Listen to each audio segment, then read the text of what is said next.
Today on Locked On Phoenix Suns, the crazy trade idea we thought had no ever chance of happening that I told Ben was insane. Philly, really? Number 3 in Paul George? Well, that is gaining some steam. How real is it? We'll break that down next. Let's go.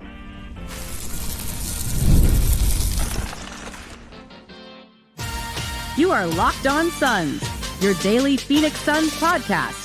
Part of the Locked On Podcast Network, your team every day. Welcome back into Locked On Phoenix Suns. I'm Brendon, Kleen, a staff writer at Awful Announcing and a credentialed Suns media member. Thank you for making Locked On Suns your first listen here on this Tuesday. Don't forget Locked On Suns, free and available on all platforms, including YouTube. Just click that follow or subscribe button. Do what thousands of other Suns fans have already done. More people now than during the season, Ben, which says everything you need to know about the basketball season we just watched. Become an everydayer. Get locked onto the Phoenix Suns right here each and every day. Today's episode, we've got more details. Probably already a short list of the short list for the head coaching search. Some early draft thoughts and more. Joining me to break it down, as always, from the wonderful West Valley, my fellow Suns credentialed media member. How are we feeling, Ben Garcia? I'm good. Yeah, I texted you.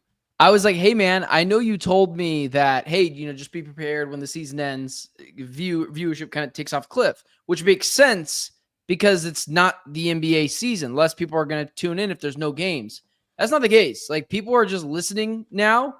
And listen, Brendon, it could be because I'm here this year, or it could be because, the Suns might just have more things going on, just some new GM, new head coach, potentially trading KD. But you know what? I'll just take the credit for it. I'll just take the credit. Why not? You can take the credit. It's definitely more exciting right now than it was in December, January, February. I mean, especially once the Jimmy Butler thing died. I think everyone checked out, and now there's some hope. There's some, at least what's coming next, and we're here to talk about that. So let's start with this trade concept. So it's pretty straightforward in terms of what the pieces would be. We brought it up last week, I should say, in an episode where we basically just threw out all of the main KD trades we really could think of happening once, teams were getting eliminated and the draft lottery was settled and everything else.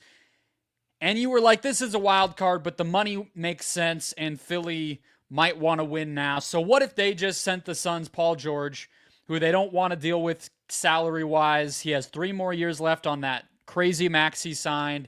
He was hurt all season, was awful when he was out there. And would they give up the surprise number 3 overall pick that they jumped up into in order to do that and get back Kevin Durant? Then, this morning, Monday morning, Jeremy Woo of ESPN does a write-up for the Philly section of the latest mock draft up there and says people expect Philly to poke around on deals like that. And he said Kevin Durant obviously would be one of the main people that would be in the mix there. Not as crazy as we thought, maybe, Ben. This is maybe not such a wild card. No, I never thought it was crazy. I just thought it was a nuclear option for both sides. And that's, you're going to get a terrible contract back in Paul George. You might have to embrace the tank for a couple of seasons, but if you nail that draft pick, you might have another budding star to go along with Booker. No need to trade or lure someone else here. And it continues to go with this, like the Cooper flag, Devin Booker stuff that you and I argued about a week and a half ago. Like, that is kind of it's all vanity now, but it was kind of nonsense back then because of how sure of a thing Cooper flag is. If you're trying to win a championship in the Joel Embiid era, and it is really just the Joel Embiid era, maybe you don't. Maybe you're ready to turn the page on that, which would be smart in my opinion. But if you're trying to win a championship in that era, a new 19-year-old kid, even if he's awesome, likely isn't going to do that this year. In another year of Embiid getting older, you might just want to turn that into Kevin Durant, especially since you got a young guy in Maxey. You got a young guy in McCain. It's not like you don't have those players. So it always made a little bit of sense to me, but it's like even more real now, just seeing the reports of it. But let's say that they're, maybe just a greater than chance of happening than it not a week and a half ago. Would you say this is the best trade for KD potentially? If it was a serious thing? No, I don't think it is. And that's part of it. Like I just know how much you love picks. I do like picks, but I think that, my problem with this trade from the start wasn't really just the Suns. It was both. And I don't think that Paul George's, like, that could really be dead money. Like, fully just, like, if he's just never right, it could be on par with Bradley Beal. And when we're talking about the Suns potentially buying Beal out and having, $15, $20 million of dead money for the next 5 years on their books, and Paul George and Devin Booker for the majority of that's a huge setback. And we've already said that one of the main things that the Suns would hopefully be trying to do with the KD trade is to cut a little bit of money and give themselves some more flexibility. This would be the opposite of that. Also, I don't know about the PG Devin Booker thing. Like, those guys have beef, and people have brought that up. Yeah. I don't know how I've never mentioned that, but it's just a given. They don't like each other. Yeah, and that seems pretty real. Like, there's been multiple instances on the court, in public media stuff, whatever. Like, it seems pretty legit. So, all of that stuff. And then from the Sixers standpoint, like, I guess it makes sense to try to move things forward, given that Embiid is already 31, and you never know when it's just going to be over for him. Yeah, but they thought they were contenders last year, and I was dumb enough to kind of buy it. Like, I thought they would be right in the mix. The East is going to suck next year. If they thought the core of their team with Maxey, Embiid, and George was good enough to compete for the top of the East this past season, well, why not just run that back? And then you have a young guy who you can also develop as a depth piece. You still have McCain, who will be a year better, and all that. Like, yeah. I just don't think it really makes a ton of sense. So that's why I think we saw Kyle Neubeck of PHLY, who's covered the Sixers forever, and Adam Aronson, also covered the Sixers for a very long time at Philly Voice over there. Both pour cold water on this almost immediately. A league source told Philly Voice that the team has given no consideration to these possibilities, Ben. And then Kyle over at PHLY said, spoke to a source tonight. Recent reports that the Sixers are interested in packaging pick 3. Through cold water on that matches the team's recent public comments that they're excited to add more dynamic young players to the core. So I think that we're going to keep hearing these types of rumors all the way up to the draft, because that's the smart way to dangle this pick. And if you're going to make a trade ever, you want to maximize what you're getting back. You also don't want to say, no way at all, we're not doing that. Mm-hmm. But it feels like this trade with the Suns, it seems far-fetched still to me. Yeah, just another thing for the 76ers side, even though I didn't buy into the PG Joel Embiid thing when it happened, but here's the other thing is Cooper Flag, I will totally give up the fact that he's like 95% sure he's probably not going to bust. Players bust all the time, but I feel pretty good he's not going to. You get down to the third pick, and it's like you and I were talking, not really debating, just kind of getting early feels of the draft. And I was like, Ace Bailey or VJ Edgecombe. And you were like, probably VJ, Ace Bailey. Like even already right there, it's not 100%, because I think I would lean more Ace Bailey. But again, it's early. I don't really know yet. Mm-hmm. And so it's like, do you want to potentially draft someone that could bust and has a much higher chance of busting than a Cooper Flag could? Or do you want to go for it now and go after Kevin Durant? You're going to have to extend him. I see the pros and cons to both, although I do get it. If you do want to draft VJ or Ace Bailey or whoever it is, McCain, Tyrese Maxey, it's also a very intriguing young core. It feels like that probably has in terms of bust category, less of a chance to bust than maybe a Kevin Durant, Joel Embiid thing. But it's not nothing.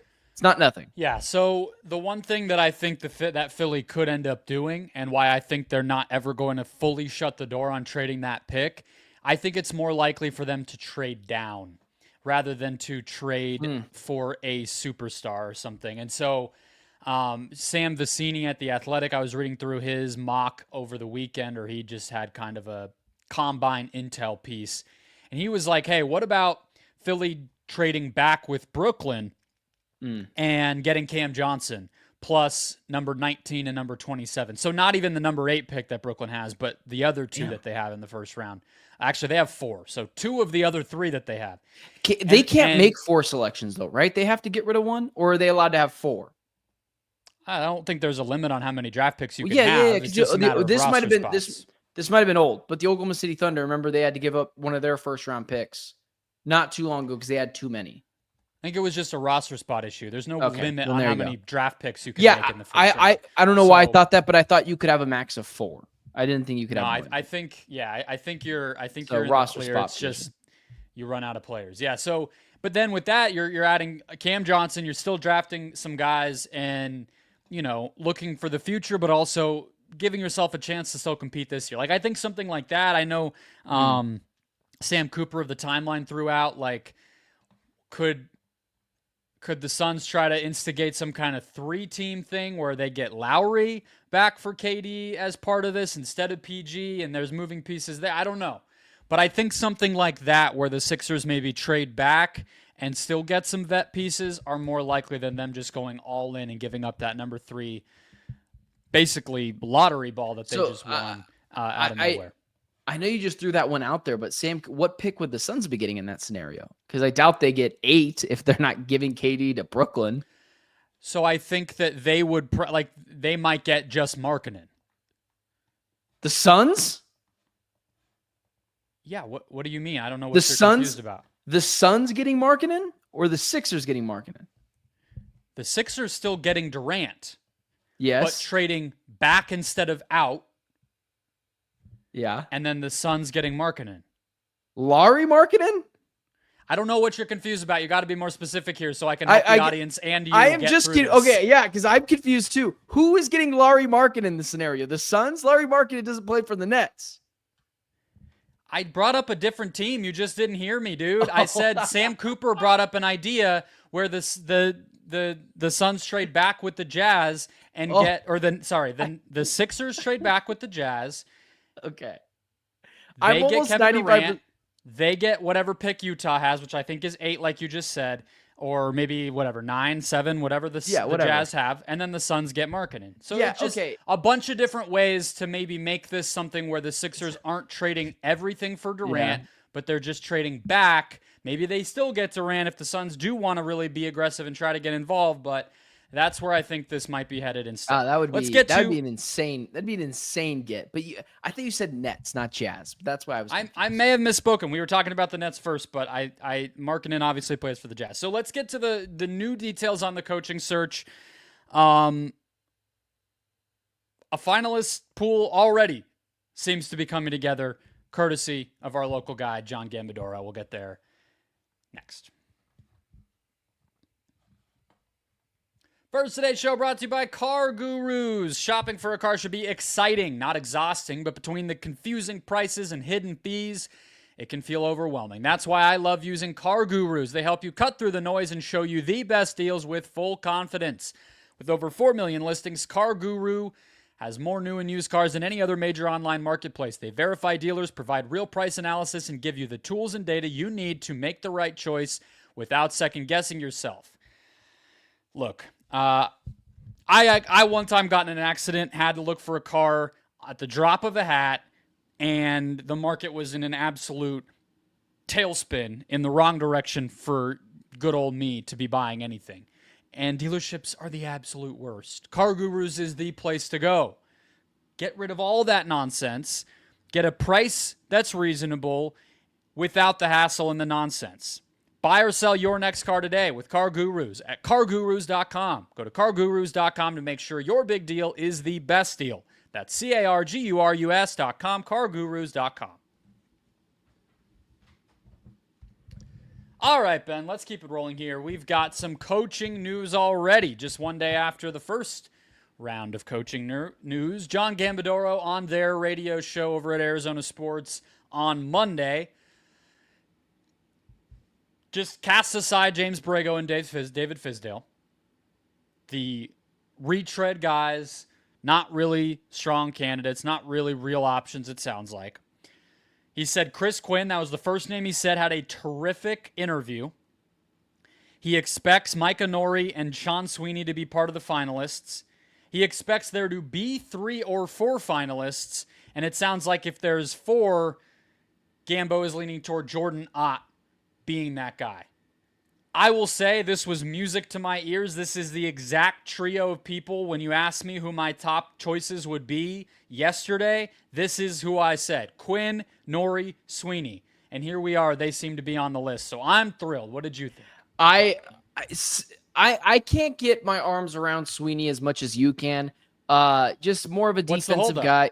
He's just more of a defensive guy. I would like to lean offense in an offensive-driven league. When it comes to, like, I don't dislike it. He's been in the league a long time. Like, he was a part of that team that beat the Suns in 2022, put Devin Booker in a stranglehold, make Chris Paul a shooter, and Chris Paul wouldn't shoot the ball. So I don't hate it. Like, if he got hired, I just feel like next to the guys who are else on that list, Quinn, Nori, maybe even Jordan Ott, I feel like out of those 4, Sweeney would be my 4th pick, but he's not someone I would go against. I really am starting to, like, because it seems like I got to kind of get off the Johnny Bryant island, because it feels like, although Gambo said, he might have to do more work on that, he's not 1,000% sure. I feel like if he was a real contender, Gambo would know about it. So I'm going to go off of it like that. I really like Nori, and I really am starting to fall in love with the Chris Quinn thing. And I see a lot of people really falling for the Chris Quinn thing, which leads me to believe, okay, I got to go the other direction, because why is everyone thinking that? What's so wrong with this? And this is kind of what I told you pre-show. 11 seasons as the Miami Heat assistant coach. He has paid his dues. He is worthy of a head coaching job. What does that say about, one, why hasn't he gotten a job before? Because he has been sought after, I feel like. 2, what does it say about the Suns gig? That he's willing to risk his 11 years at being under Eric Spoelstra to go coach a team with not a lot of salary cap, no draft assets, like all that stuff. That would be my question to you. Like, those are the things that worry me about Chris Quinn. What would say you? Well, I think as far as why he hasn't gotten a job, he's not that old, right? So, like, he got this job because he's a former player, a long-time journeyman point guard. He's still only 41. Yep. So, he got this job when he was 30. He had 1 year in college as a, assistant on some program, and then he's been here ever since. But his early years were really that typical route, player development, not really a high level of responsibility and whatever. He didn't become a true, real, like, I'm looking through each season, he was still listed as a player development assistant coach until the 2020-21 season. Player development is usually the bottom rung. They're the second row. You know what I mean? Like, so really we're talking about 5 seasons where he's been a top guy. So that would probably be my answer there. From age 36 to age 41, he was really cutting his teeth. He won. He made the finals during that span, won the East, and obviously was a factor every single season, pretty much. So, like, that's some high-level experience. And look, I think, too, with these types of teams, like, Mike Budenholzer didn't take a job for a very long time in San Antonio. I mean, I'm not comparing it to a team that won 5 championships, but there's people who have been on the Warriors staff basically the whole way or most of the way, So I think when you got something good, Josh McDaniels in the NFL, like, you don't always get rid of that, right? So he's been a finalist. He's interviewed plenty. We've seen Chris Quinn's name pop up. That's probably why Suns fans are getting excited about it. I think it's a valid concern, but I think to your point, if he's pursuing this job, he obviously feels like it's a good one for him, and I think he'd be a great candidate.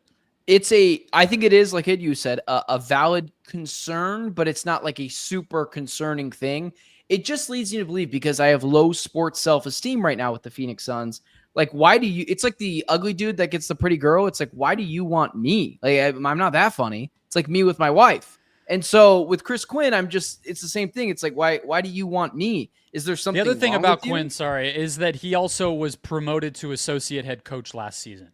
So that's another thing where it's like, he's kind of moving. Maybe Spo is saying here, let me get you ready for this, that type of thing. But I mean, as far as like, why does Quinn want the Suns? I mean, we just said this is a good group. A lot of people seem to want this job. So I don't think that's an indictment or any sort of question. I know you're not saying it, but it's not, I guess what I should say is it's not unique to Quinn. It's not like it's a bunch of who the hell are they guys and then this dude where you're like, are you sure you want? I mean, it seems to be a job that's really sought after. So maybe that's money. Maybe the grapevine is already telling the agents of these coaches that the money's going to be there. It's going to be a good paying job. Maybe it's just book. Maybe it's the opportunity to start from scratch and have a little bit of authority and say so over the kind of scheme and style that the roster is built around. I mean, I don't know. I could. It's a lot more appealing than a lot of jobs, I would say. A lot of organizations, at least. Yeah, so that's what I was kind of leading us towards, and where I have to kind of be like, oh, maybe I was wrong. Maybe the Suns aren't that bad. Listen, a couple of seasons and everything gets fixed. You know, if Brian Gregory really wants to turn the narrative around with this team, I mean, hire a guy like Chris Quinn. No, he wasn't my first target. I really like Johnny Bryant, but that's more comes from my love for Kenny Atkinson than it is for Johnny Bryant. Chris Quinn, you're talking about a team that needs to hit a reset on culture. What better culture to bring in than Heat culture? And you want to talk about a team that does pretty well with player development? I mean, Tyler Hero, Khalil Ware, Jaime Jaquez for a second. I mean, Duncan Robinson, if I'm not mistaken, was undrafted. So, like, if that's the mold you want to go, I think that fits it really well, and it bodes well for the people like you who have said it's not that bad here. And Chris Quinn or any of these candidates, which is a very seems like a pretty good list of candidates that continue to want to be here. It's interesting to me. It shows that hey, maybe it's not so bad here after all. I mean, the other thing is, I don't think how many openings are there. I think Denver's going to go with the guy that they have as their interim because he did a pretty good job and he's already been kind of a candidate. I'm looking at the wiki page of the NBA head coaches. The Suns are the only other opening. I just wanted to double check myself. So, I mean, that's also a reason. If you feel like you're ready to be a head coach, you're saying beggars can't be choosers here. You're saying that the only reason why the pretty girl is dancing with us is because we're the only dude left on the floor. Everyone else the only reason, but I'm saying that, and I think it just seems like, I mean, the Bucks, maybe depending on how things go with Giannis, I guess they could probably fire Doc, but who wants that job? They're going to be Pelicans. There were questions around the Pelicans. That was kind of rocky. Yeah. But I just think that some of the other teams I just threw out there, you'd rather coach the Suns. The Pelicans are constantly a mess. The Bucks have no future. It's also worth it to note that Gambo didn't rule these people out, but since we talked about him yesterday, doesn't feel great about Borrego or Fizdale getting the job. So that also bodes well for what you and I have thought, because neither of us had Fizdale or Borrego as guys that we wanted to see the Suns get. So, and it seems like it's trending in the right direction. Hetzel, the Spartan guy, who people got very nervous seeing on the list, Gambo seemed to think unlikely that he would progress. So I think that this is trending in a good direction. Like we said, I mean, the search only matters if you get to the right candidate at the end that you actually hire, and this feels like we're closer to that. Let's talk about the draft again. That Philly deal we talked about, of course, would put the Suns in a position to draft toward the top. Somebody that's raw, needs to develop, might not be the same timeline as Devin Booker. Whereas last year, the draft that Brian Gregory allegedly ran for the Suns in a lot of ways, they drafted two guys who contributed immediately in Ryan Dunn and Oso Ighodaro. Which direction will they go this year with the 29th and 52nd picks? We'll get there next. First, today's show is brought to you by Skims. When I found out Skims was making underwear for men, we all were intrigued here on the Locked On Podcast Network. Hold on. Wait a second. I thought that was just women. I thought, wait, why is Donovan Mitchell and Shai Gilgeous-Alexander on my screen? Hold on. That looks pretty comfortable. That looks pretty perfect for working. I mean, if the NBA guys are doing it, we've always had issues. Everybody's had issues with underwear. Fit, comfort, the right style, whatever the type of softness, the length, whatever, all of it. You got to be perfect. And Skims has something for everybody. They also are just pretty dang high quality. I've tried them for myself, the athletic as well as the kind of lounging every day. Both of them are fantastic. Honestly, they're interchangeable. I forget which is which because both of them they're thick, they're comfy, they're soft. Like you could wear any of them for anything, but I know there's some, moisture wicking, whatever, with the athletic stuff. It's something for everybody. Shop Skims Men's at skims.com/LockedOnNBA and Skims stores. Let them know we sent you by selecting podcasts in the survey after you purchase and selecting Locked On Suns in the drop-down menu that follows. That's Skims, the official underwear partner of the NBA, WNBA, and USA Basketball. Alrighty, Ben, let's close it out here. So, in the mock draft that we discussed from ESPN that dropped on Monday morning, they have the Suns picking Walter Clayton Jr., your guy from your beloved Florida Gators, and somebody that obviously really rose during the tournament, I should say, into somebody that seems to be not a lock to be in the first round, but he's going to get drafted, and he very well could go in the first round. But the more interesting thing I think about a lot of the mocks that I've seen, and definitely this one, is that the assumption seems to be that the Suns are going to take somebody experienced, and Walter Clayton obviously is. I imagine that is based on the fact that, well, really, I mean, for a while now, including when James Jones was here, but last year too with Ryan Dunn and Oso Ighodaro, the idea was guys who had the mental maturity and a game where they could contribute right away and fit in an NBA professional environment. They weren't going to need to be babysat and developed and brought along. Does that feel like, is that where you're assuming the Suns will go this year? Do you need to hear and see more? Is one draft not really tell you anything? Like, how much do you buy that premise that that's where we should be looking at 29, especially for the Suns? I buy it every time the Suns are drafting. The later the Suns are drafting, the more likely in any draft I expect them to go older. Because in the like at the first overall pick, right? Cooper Flag's 18. We've already talked about his rawness and his ability to bust. Those guys that go 1 and are 18 years old, like you get less of a chance to bust the higher pick they are. And in the inverse, I believe the reason why they're falling is because they're so raw and you're never sure if they're going to reach their height potential. And normally when you're picking 29th, you're a team that is trying to win now and you're trying to find someone that can help you now. And so you're not really looking forward to going through the bicycle training wheel stage where you kind of have to hold their hand. And so even though the Suns aren't a championship contender, I think it's best to go down that route, a Ryan Dunn, an Oso Ighodaro, a Walter Clayton Jr. route, because oftentimes their ceiling might be lower, but they have less of a bust potential. And the Suns are kind of combined with the fact that they're trying to be competitive now, and they can't really every draft pick matters with this team because they don't have a lot of them. So I do think they're going to be more lenient on hitting doubles and singles, unless this raw talent guy is just 6'9", 7'2" wingspan, but just can't dribble the ball in between his legs, like that kind of guy. That's what happened last year. They hit the jackpot basically with Ryan Dunn, where he ended up having a much higher floor than we thought, but the ceiling's still pretty high. Like, that's the perfect world.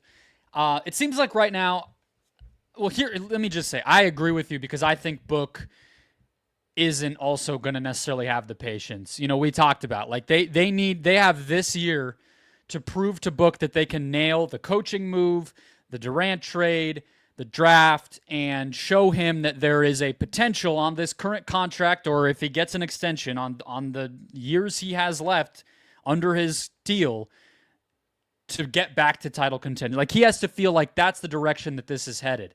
And I don't know how you can feel that way if you watch a guy take baby steps as a 19-year-old, right? So we're on the same page. If we look at what the mock drafts are telling us, I'm seeing a lot of international players in this range mocked to the Suns and the teams around the Suns. Or I'm seeing guys who are like the draft darling types that I don't think are actually going to go at 29. Like, if they're already darlings, we got a month to go, they're going to get picked higher than 29. So that's like Cedric Coward is one of the guys you're seeing get, pumped up a lot. You're seeing Maxime Reynaud from Stanford. If those guys are already buzzy, they're not going to be there. So that kind of leaves me with, maybe more of a faller. You know what I mean? Which is kind of ended up being what Ryan Dunn was. I know they ended up trading up, but that kind of player is, I think. Suns traded back and got Ryan You're Dunn. right. You're right. They were earlier in last year, and they traded to 29. Which told you also that even they didn't think his ceiling was that high. If they thought it was that high, they would have just took him there. They weren't going to take the risk. Well, it's nice to get the assets if you know he's going to be there later. But yeah, I mean, I think that's kind of where I'm at is I think they'll go with somebody a little more experienced, but they're probably going to have to be really opportunistic like they were last year because that needle is kind of a tight thing to thread. You don't want to take somebody whose ceiling is super low either, right? So it's a tough game to play if you're trying to do that very specific thing of getting guys who can help you out a little bit. Just high IQ guys. I will always have a prejudice against the I don't know what that's the right word, against international basketball players because we got scorned by Dragon Bender. But I will keep an open mind this year if the Suns go international player because the international players have been taking the NBA by storm. It feels like it has been completely different through this, literally the generation after Dragon Bender. So I'm not opposed to it, but it always feels better to get the player that at least you've seen and oh, he played Dayton. Oh, he played Butler. Oh, he played Duke once. Like those are the types of things that I like to go with that. So I agree with you, man. And also like when we say a little bit older, what are we talking about? 22? Like you can't be older than 23 going out of college. So it's not like, it's just guys whose potential is likely what they are now, and those players can help, man. I mean, Kyle Kuzma was drafted as a junior out of Utah. I mean, this was years ago and helped the Lakers win a championship. Like that was. I mean, we have a ton of examples here, right? Like Mikhail, Cam, right off the bat. There's tons of them. So Ty Jerome, obviously, took a little bit, but they drafted him, and he still got better and carved out a niche for himself. So I think that's a misnomer is that if you draft an older player that they can't get better. And I think that, that's probably changing. But the last thing I'll say is Walter Clayton, to me, he's probably one of those darlings that might not be there at 29. No, don't say that. If he already has this much hype and it's not even draft day yet, I think he might be in the that's my darling instead of the back end. Well, then we're trading up. I don't care. We're trading up. We're using our limited assets to go get a shorter guard that probably Colin Gillespie has a hold of right now, but that is a dude, man. 3-point percentage good. Just tough as nails. I mean, because I'm a bandwagon Gator fan. I watched every single game in the tournament and then some during the regular season. They were down by 10 points in I think it was the Elite Eight, like 5 minutes to go. They get it to their guy. Like, that's a guy I want. This isn't the Shabazz Napier type who just had a hot NCAA tournament. This guy, left Iona, was called fat and untalented by Rick Pitino, and then went over to Florida and then won him a national championship, man. So that's a guy that I hope. I feel like you're right. I think he's going to go early 20s, but that's the guy I want. That is the cool thing too, in a way, from an NBA standpoint about this NIL, or I shouldn't say NIL, or the transfer portal being opened up, and the lack of needing that gap year if you transfer, is that you kind of have this hardened, like experienced in a more like professional way of these guys who have bounced around. Like that takes some mental fortitude to be in all these different environments and succeed, right? Like that's kind of like you're getting a journeyman more commonly in the draft than you would have before. And that's another way of like kind of measuring a guy's toughness just as a person. So that I like that. I think there's a lot of guys like that are coming out these days. Yeah. And also just like for my last point, NIL is great for basketball as a whole because we're going to get players with more tape, more time on the court. They're going to be forced to stay longer because they'll make more money. And if you're a scout, that's what you need. More reps, more big games, more tournament games. Do they shrink? Do they step up to the big moment? So I know I've talked a lot about the NBA draft being a crapshoot. I think in the next 5 to 10 years that really does change because it's going to go back to where dudes stayed 2 to 3 years because they're getting paid for it now. So, yeah, man, as it gets closer, we'll have a better eye on players. But like even this morning, we're debating the 3rd and 4th pick. We're so far behind. Yeah, look, I mean, it's a month out, and I think we'll start to really nail down and do real evaluations of some of the guys. Think we're pretty sure at this point the Suns aren't going to get another pick or anything like that with the Durant trade. I don't feel like that's likely to happen on draft night, but get some people on, talk about some trade up, trade down scenario. Like, it's all happening now. We're in that sweet spot. The combine has happened. The lottery has happened. So this maybe is just the beginning. Let's get to the end. We'll talk to you guys tomorrow. Be back. Don't forget to hit follow or subscribe if you have not already. Become an everydayer. I want a coach to happen, but I don't think it will. We'll have more for you. We'll talk to you then.